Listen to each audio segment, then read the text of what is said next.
हमारे सभी दर्शकों को सादर प्रणाम। जय श्री कृष्ण। आज मैं आपके एक प्रश्न का जवाब दूंगा।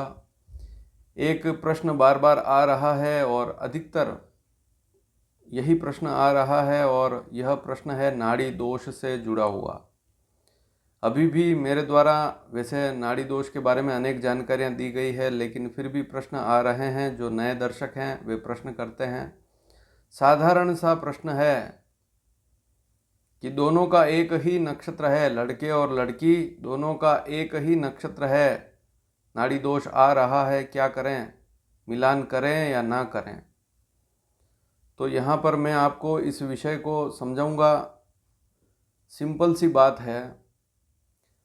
3 प्रकार की नाड़ियाँ हैं, आदि, मध्य और अंत्य, वात, पित्त और कफ। आदि, वात, मध्य, पित्त, अंत्य, कफ। तो अगर दोनों की एक ही नाड़ी हो तो स्वास्थ्य संबंधित समस्या रहती है। कहीं कहीं संतान से भी इसको जोड़ते हैं, लेकिन विशेषकर स्वास्थ्य से नाड़ी को देखा जाता है। नाड़ी का सीधा संबंध है स्वास्थ्य से।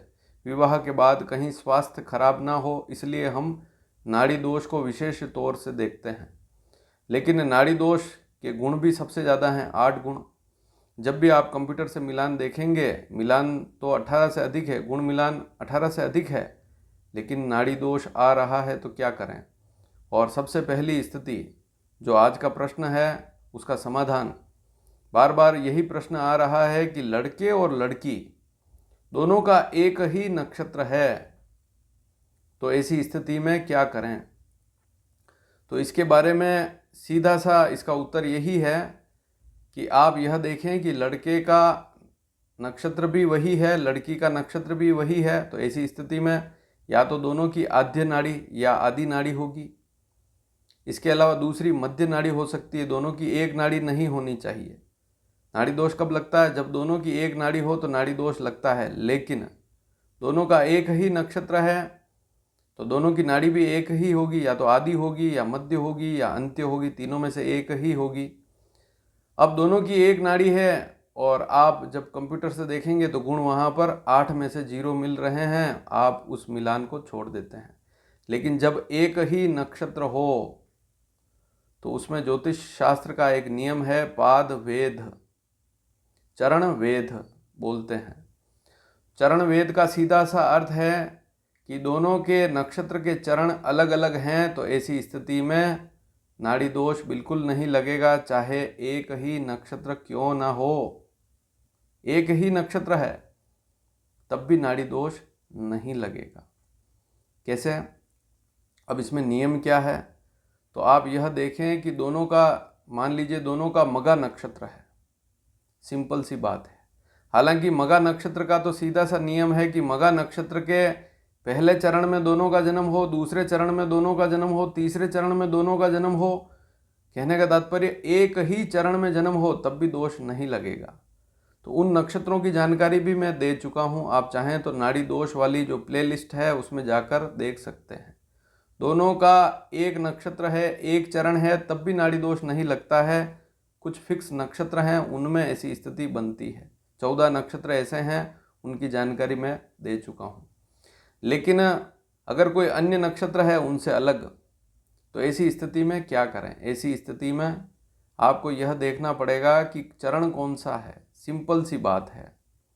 वैसे तो मेरा तो ऐसा मानना है, मैंने अनेक ऐसे मिलान भी देखे हैं और किए भी हैं जिनमें 28 गुण मिलते ही उस मिलान को कर दिया है, और उसमें संतान होने में भी कोई बाधा नहीं है क्योंकि राशि मित्रता है और नाड़ी से कोई समस्या नहीं आती है। नाड़ी के अलावा कुंडली मिलान देखना भी जरूरी है। कुंडली मिलान में गुरु की स्थिति देखनी भी आवश्यक है, शनि की स्थिति भी देखनी आवश्यक है, मंगल की स्थिति देखनी भी आवश्यक है। तो कुंडली कब देखेंगे? कुंडली में ग्रहों की स्थिति कब देखेंगे? केवल नाड़ी में उलझे रहेंगे तो कोई काम नहीं हो पाएगा।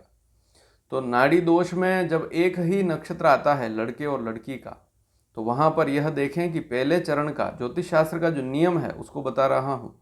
साधारण से पंचांग में या किसी भी मिलान मेलापक की ज्योतिष की पुस्तक में इस सूत्र को आप पढ़ सकते हैं।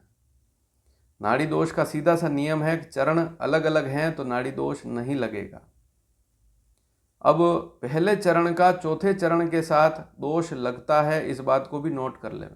दूसरे चरण का तीसरे चरण के साथ दोष लगता है, दोष लगता है। लेकिन मान लीजिए लड़के का पहला चरण है किसी नक्षत्र का और वही नक्षत्र है लड़की का, लेकिन उसका दूसरा चरण है लड़की का उसी नक्षत्र का, तो फिर नाड़ी दोष नहीं लगेगा।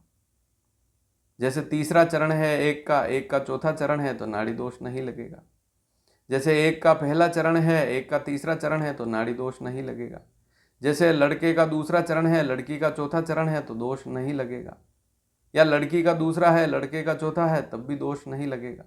तो पहले चरण का चौथे चरण के साथ दोष लगता है, इसे चरण वेद बोलते हैं, और दूसरे का तीसरे के साथ दोष लगता है। लेकिन 28 गुण अगर मिल गए हैं, दोनों का एक ही नक्षत्र होगा, एक चरण भी होगा, तब भी 28 गुण तो मिलेंगे ही। ऐसी स्थिति में वैसे भी गुण मिलान की स्थिति अच्छी ही कहलाती है, चाहे नाड़ी दोष क्यों ना हो। अब ध्यान से इस बात को सुन लें। अब इसके बाद में आपको यह देखना है कि 28 गुण पूरे मिल गए तो वैसे भी नाड़ी दोष को ध्यान नहीं देना चाहिए। आप कुंडली पर ध्यान दें। कुंडली में गुरु की स्थिति क्या है, संतान भाव की स्थिति क्या है, स्वास्थ्य की स्थिति क्या है, और नाड़ी दोष का समाधान मैं पहले ही बता चुका हूँ, महामृत्युंजय मंत्र के जाप। यदि विवाह के बाद ऐसा बिल्कुल नहीं है कि आप पंडित को बुलाएं, हालांकि वहाँ से भी उनसे भी करवा सकते हैं, 1.25 लाख जाप या आपकी इच्छा अनुसार जाप करवा सकते हैं। लेकिन एक बात समझें कि विवाह के बाद बिल्कुल खर्चा भी नहीं होगा और पति पत्नी दोनों साथ बैठकर समय देवें और महामृत्युंजय मंत्र की 1 माला 2 माला प्रतिदिन करते हैं तो समस्या क्या है। तो विवाह के बाद निरंतर यदि महामृत्युंजय मंत्र का जाप करते हैं तब भी नाड़ी दोष का प्रभाव नहीं रहता है। और बहुत सारे सूत्र नाड़ी दोष के मैंने बताए हैं, आप चाहें तो प्ले लिस्ट में जाकर उन वीडियो को देख सकते हैं। तो यह प्रश्न बार बार आ रहा है कि एक नक्षत्र है, दोनों का जन्म एक ही नक्षत्र में है, कंप्यूटर में नाड़ी के आगे 0 लिखा हुआ आ रहा है, 28 गुण तो मिल रहे हैं, केवल नाड़ी के कारण इस मिलान को छोड़ दें क्या? तो नहीं छोड़ना है, ऐसा मिलान बिल्कुल नहीं छोड़ना है। वहाँ पर अब आप कुंडली मिलान भी देखें।